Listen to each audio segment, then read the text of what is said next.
ফের একবার মোদী সরকারকে কটাক্ষ কংগ্রেস নেতা অধীর চৌধুরীর এবং মোদীর আত্মনির্ভর ভারতকে এবার কটাক্ষ করলেন অধীর। অবশ্যই ক্ষেত্রে মোদী সরকারের বিদেশের নীতি নিয়েও চূড়ান্ত ফ্লপ, তাই আত্মনির্ভরতার নামে নাটক করছেন, কটাক্ষ করলেন কোট আনকোট এভাবেই অধীর চৌধুরী। কি বললেন তিনি, শুনুন। আত্মনির্ভর অনেক বেশি জিনিস ব্যবহার করে। আজকে পৃথিবী গ্লোবাল ভিলেজ, সকলের সকলকে প্রয়োজন। মোদী আবার চীনে গিয়ে বলছে চীনের সঙ্গে ব্যবসা করে, কার সঙ্গে ব্যবসা করে? মোদী নিজেই যায়। আবার কখনো ট্রাম্প যদি একটা ফোন করে বিগলিত হয়ে যায়। আপনার দিকে ট্রাম্পের সঙ্গে বাণিজ্য চুক্তি করার জন্য দর কষাকষিও চলছে, আর আমাদেরকে বোঝাচ্ছে আত্মনির্ভর হয়ে যায়। তো সব মোবাইল টোবাইল ফেলে দে, আত্মনির্ভর হয়ে যায়। আমরা ভ্যাপুলিয়ে ঘুরে বেড়াবো কি? মোবাইল তো সব বিদেশি, আমাদের দেশে কি আছে? প্রথমে সব মোবাইল ফেলে দাও, ইন্টারনেট ফেলে দাও, ডিজিটাল ইন্ডিয়া ফেলে দাও, আগে দিয়ে আত্মনির্ভর হয়ে যাও, দেওয়া স্লেট পেন্সিল দিয়ে বসে যাও। একটা প্রধানমন্ত্রী তার কথার মধ্যে একটা যৌক্তিকতা থাকবে।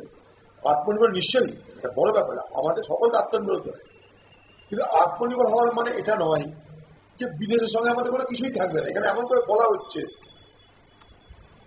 ওদিকে ট্রাম্প ভারতীয়দের উপরে যা হামলা আরম্ভ করেছে, তার থেকে রক্ষা করার কোনো ব্যবস্থা নাই। আমাদের হাজার হাজার কোটি টাকা বিদেশি রপ্তানি করে রোজগার হয়, চামড়ায়, মাছে, বস্ত্রশিল্পে, গয়নার শিল্পে। সেখানে কোনো ক্ষতিপূরণের ব্যবস্থা নেই। তাদেরকে ম্যানেজ করার জন্য জিএসটি স্ল্যাবটাকে কমিয়ে দেওয়া। জিএসটি স্ল্যাব কেন কমানো হলো? লক্ষ্য করে দেখবেন, ট্রাম্পের হুক খাওয়ার পর সময়টা দেখবেন, ট্রাম্প ট্যারিফ দেওয়া শুরু করেছে, আর আমাদের জিএসটি কমা।